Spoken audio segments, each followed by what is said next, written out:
तो चलिए आज मंगल के विषय में कुछ विस्तृत वार्तालाप कर लेते हैं। मंगल जो है शुष्क प्रवृत्ति का ग्रह माना जाता है। अग्नि तत्व, पित्त प्रकृति एवं मज्जा का स्वामी शरीर में ये माना जाता है। शक्ति, बल एवं भू संपत्ति, कृषि एवं धैर्य का कारक ये मंगल माना जाता है। जमीन से संबंधित, आप प्रॉपर्टी डीलिंग से संबंधित या फिर आप कृषि से संबंधित भूमि का लाभ आपको करवाने वाला या फिर हानि करवाने वाला ग्रह मंगल माना जाता है। छोटे भाइयों का कारक भी मंगल माना जाता है जन्म कुंडली में। और पराक्रम का अधिपति तो है ही है मंगल, सेनापति भी है मंगल देवताओं का। इसलिए मंगल जो है राज्य के शत्रुओं से शत्रुता रखने वाला भी होता है। द्वितीय भाव में बैठा हुआ मंगल निष्फल माना जाता है, अर्थात किसी काम का नहीं, अकारक ग्रह माना जाता है। और अगर बात करें कि 10वें घर में हो तो ये दिग्बली माना जाता है, दिशा बल इसको प्राप्त होता है। अगर कुंडली में मंगल चंद्रमा के साथ बैठा हो तो ऐसे मंगल को चेष्टा बली कहा जाता है, अर्थात चेष्टा बल इसको प्राप्त होता है। इसका मतलब है कि प्रयत्न और पराक्रम से घबराने वाला नहीं होता है, परंतु जन्म समय में उपचय स्थान में यदि मंगल बैठा हो तो अनेकों कार्यों को सिद्ध करवाता है, एकदम इच्छा पूर्ति योग की तरह। ज्योतिष शास्त्र के अनुसार मंगल की जाति तो क्षत्रिय बताई जाती है, परंतु ये धोखा देने वाला भी ग्रह कार्तवीर्य देवता होते हैं इसके, और तमोगुणी तथा पुरुष संज्ञक ग्रह माना जाता है। ऐसा जातक धोखा देने वाला, क्रोधी एवं क्रूर भी माना जाता है। विस्फोटक पदार्थों का स्वामी ऐसा मंगल जो है होता है, और तस्करी आदि करवाने वाले का कारक भी माना जाता है तथा इसका निवास स्थल युद्ध क्षेत्र बतलाया गया है। कुछ आचार्यों के द्वारा रसोई घर में भी निवास इसका माना जाता है, अर्थात ऐसा जातक अग्नि से प्रेम करने वाला या कुशल रसोइया हो सकता है। ऐसा जातक मांस विक्रेता भी हो सकता है। और दूसरा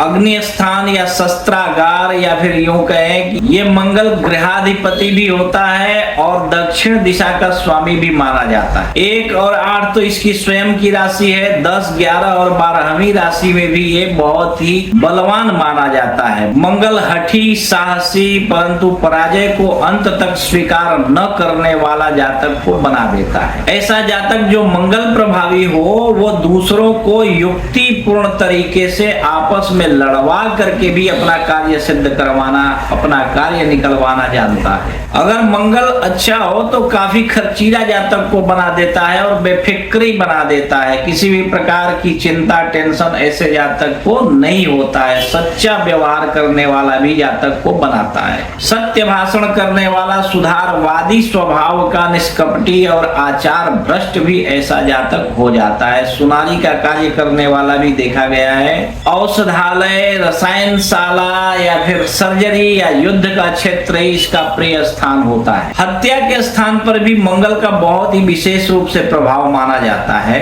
मंगल त्रिदोष जिसको कहा जाता है, और पित्त, ज्वर आदि, नेत्र रोगी, अग्नि, विष एवं शस्त्राघात से उत्पन्न रोग, नेत्र रोग, गुल्म रोग, मिर्गी, मज्जा दोष, चर्म रोग आदि दे सकता है। चेचक, प्रेत और गंधर्वों के भय के कारण भी ऐसे जातक को कोई रोग उत्पन्न हो जाता है जो बहुत कष्ट देता है। तस्कर, पीड़ा, फेफड़ा, गला और जीभ, आंख, कान, नाक आदि से संबंधित रोग ऐसे जातक को हो जाते हैं। फोड़ा, फुंसी आदि हो जाते हैं। गिरती आदि रोग भी ऐसे जातक को देखे जाते हैं। परंतु ऐसा क्यों होता है? आचार्य जन कहते हैं कि शैव गणों अथवा भैरव देवता के कुपित होने की वजह से ऐसा हो सकता है। ऐसे जातक जिनका मंगल बहुत ही प्रभावी हो और अच्छा ना हो तो अग्नि में किसी के द्वारा, क्षुद्र व्यक्ति के द्वारा अभिचार किया जा सकता है, जिसकी वजह से इसकी मृत्यु संभव है। कुष्ठ रोग से अथवा शल्य चिकित्सा के वजह से या फिर ऑपरेशन आदि चीरफाड़ की स्थिति में ऐसे जातक की मृत्यु भी संभव है। तो आपको एक बहुत ही इंपॉर्टेंट बात बतला दूं, शनि और मंगल यदि एक साथ बैठे हुए हो तो ये पितृदोष का निर्माण करते हैं। मंगलकृत पितृदोष इसको कहा जाता है। अनेकों प्रकार की आपत्तियां, विपत्तियां और भयंकर से भयंकर रोग ऐसे जातक को हो सकता है। कुंडली के 2nd हाउस में अगर मंगल और शनि दोनों बैठे हो तो निश्चित रूप से ऐसे जातक को धन और कुटुंब दोनों का नाश कर देते हैं। अगर तीसरे घर में शनि और मंगल बैठे हो तो उसके भाइयों की अकाल मृत्यु निश्चित ही होती है। चतुर्थ भाव में यदि शनि और मंगल बैठे हो तो माता, मित्र और वाहन आदि के सुखों का नाश कर देते हैं। अगर कुंडली के 5वें घर में शनि और मंगल दोनों बैठे हो तो ऐसे जातक को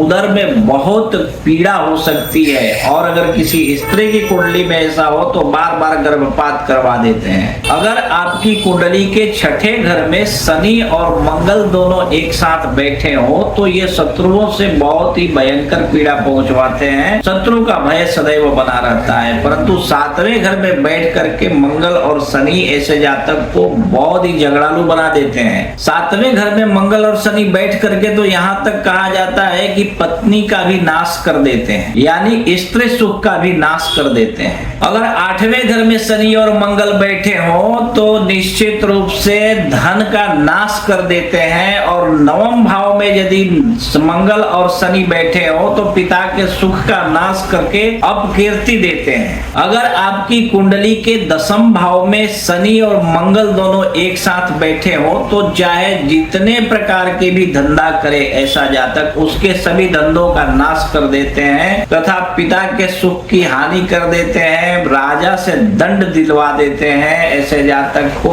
मान हानि करवाते हैं। और यदि लाभ भाव में बैठे हो तो निश्चित रूप से इन दोनों की एक साथ में दृष्टि जो है वो 5वें घर पे पड़ती है, जिसकी वजह से संतान का सुख ही नहीं मिलने देते जातक। और अगर 12वें घर में गलती से ये दोनों एक साथ बैठे हो तो ऐसे जातक का कर्जा नित्य प्रति बढ़ते ही चला जाता है, धन की हानि होती है एवं निर्धनता सदैव बढ़ते रहता है, कर्ज सदैव बढ़ते रहता है एवं राजा से भी दंड ऐसे जातक को दिलवाते हैं, जिसके वजह से काफी नुकसान एवं जिंदगी जीने लायक नहीं छोड़ देते। अगर कुंडली में कर्क राशि पर मंगल बैठा हो तो स्त्रियों से संबंधित बहुत काफी अप्रिय घटनाएं करवाता है, परंतु 10वें भाव में अगर कर्क राशि पर बैठा हुआ मंगल हो तो निश्चित रूप से ऐसा मंगल काफी सुखप्रद माना जाता है। सिंह लग्न की कुंडली में 12वें घर में कर्क राशि बैठी होती है। अगर ऐसी स्थिति में कर्क राशि में मंगल बैठा हो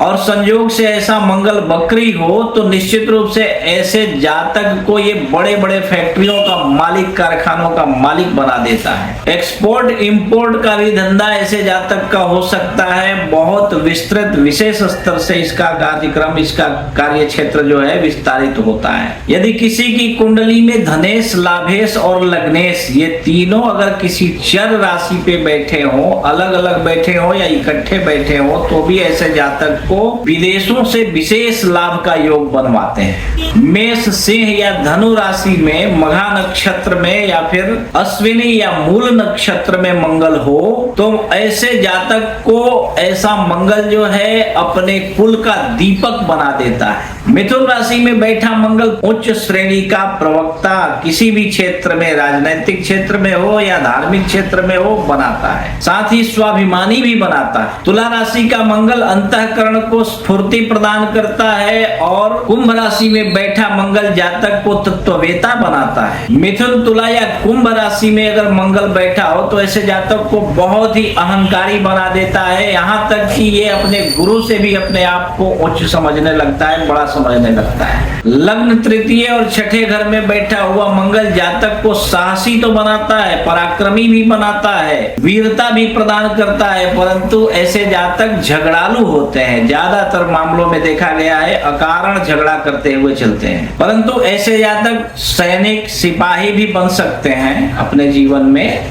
ऐसा भी योग बनाता है। कुंडली में 1, 4, 7, 8 और 12वें घर में बैठे हुआ मंगल जो है जातक को स्त्री से हीन बना देता है, अर्थात उसके पार्टनर की मृत्यु करवा देता है। परंतु जिस स्त्री के साथ जातक का विवाह होता है अगर वो स्त्री भी मांगलिक होती है, अर्थात इन्हीं घरों में अगर उसके भी मंगल बैठा हो तो निश्चित रूप से ऐसे दोष का नाश हो जाता है और ऐसा मंगल ऐसे मंगल का बचाव करता है। ये गणित का भी भी सूत्र है, आप जानते होंगे, माइनस माइनस प्लस हो जाता है, प्लस प्लस माइनस हो जाता है, तो ये दोष नहीं बनता है। 11वें घर में एवं 5वें घर में मंगल बैठा हो तो ये गर्भपात करवा देता है। कहा जाता है, एक मैंने ज्योतिष की कहावत सुन रखी है कि अपने गुरुओं द्वारा, कि मंगल की दृष्टि शनि से भी ज्यादा खतरनाक होती है। शनि अगर 11वें घर में बैठकर 5वें घर को देख रहा हो तो उतना ज्यादा संतान के लिए हानिकारक नहीं माना जाता है, परंतु 11वें घर में बैठा मंगल 5वें घर को देख रहा होता है तब संतान का कोई योग बनने ही नहीं देता है। कुंडली के दूसरे और 10वें घर में बैठा हुआ मंगल जातक को धन हानि एवं कर्जदार बना देता है। बहुत सारा कर्जा ऐसे जातक के ऊपर हो जाता है। मेष, सिंह, धन और मकर राशि पर बैठा हुआ 10वें घर में मंगल काफी योग कारक माना जाता है और बहुत ही अच्छा फल देता है। कुत्ता, मेंढक, सोचोर, सुअर, गिद्ध और सियार को संतुष्ट करने से या उनको भोजन देने से